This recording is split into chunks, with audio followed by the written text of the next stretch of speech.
ఓట్లు వేసిన ప్రజలకు అండగా నిలిచి వారి ఆకలి తీర్చవలసిన బాధ్యత నాయకుడిపై ఉంటుందని మంథని మాజీ ఎమ్మెల్యే పుట్ట మధుకర్ అన్నారు. శుక్రవారం కాటారం మండల కేంద్రంలోని ప్రాథమిక వ్యవసాయ సహకార సంఘం కార్యాలయం ఎదుట యూరియా కోసం క్యూలైన్లో నిల్చున్న రైతులను కలిసి మాజీ ఎమ్మెల్యే పుట్ట మధుకర్ మాట్లాడారు. 2-3 రోజులుగా యూరియా కోసం లైన్లో నిల్చుంటున్నామని తమ ఆవేదన వ్యక్తం చేస్తున్నారని ఆయన అన్నారు. ఈ ప్రాంత ప్రజల కష్టాలను, సమస్యలను ప్రభుత్వానికి, స్థానిక ఎమ్మెల్యేకు చెప్పినా స్పందించట్లేదన్నారు. ఎప్పుడు ఓట్లొచ్చినా కాటారం మండల ప్రజలు దుద్దిళ్ల కుటుంబానికి వేలలో మెజారిటీ ఇస్తున్నారని, మెజారిటీ ఇచ్చే కాటారం ప్రజల గోస మంత్రికి పట్టదా అని ఆయన ప్రశ్నించారు. ఇప్పటికైనా ప్రభుత్వం, మంథని ఎమ్మెల్యే స్పందించి వరి నాట్లు పూర్తయ్యే సమయానికి రైతులకు సరిపడా యూరియాను అందుబాటులోకి తీసుకురావాలని ఆయన డిమాండ్ చేశారు. కాటారం పిఎస్సిఎస్ దగ్గర మనం ఇక్కడ నిలబడి ఉన్నాం.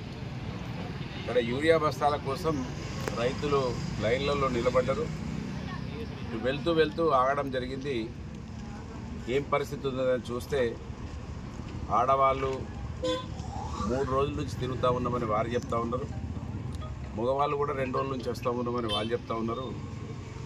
నిజంగా మేము ప్రతిరోజు ఈ ప్రభుత్వాన్ని, స్థానిక ఎమ్మెల్యేను వేడుకుంటా ఉన్నాం, డిమాండ్ కూడా చేస్తూ ఉన్నాం.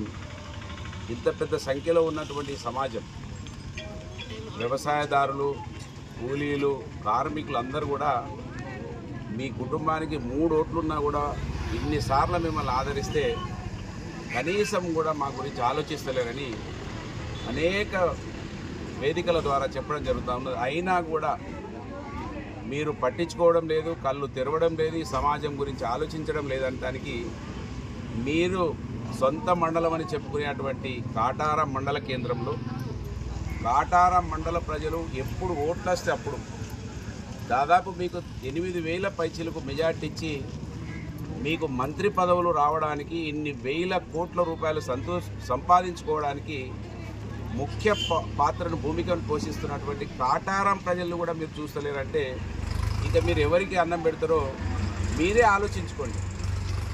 కాటారం మండల రైతులు పాపం ఈ విధంగా గోసపడతా ఉంటే కూడా మీ తమ్ముడు నోట్ల సంచులు పట్టుకొని వచ్చే తమ్ముడు ఇవాళ యూరియా బస్తాలు ఇప్పించడానికి కనీసం ఆయనన్నా కనబడుతుందంటే ఆయన కనబడడు.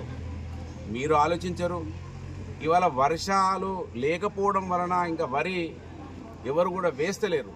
వరి వేస్తే ఇంకే విధంగా పరిస్థితి ఉంటుందో ఒకసారి ఆలోచించండి ఎమ్మెల్యే గారు.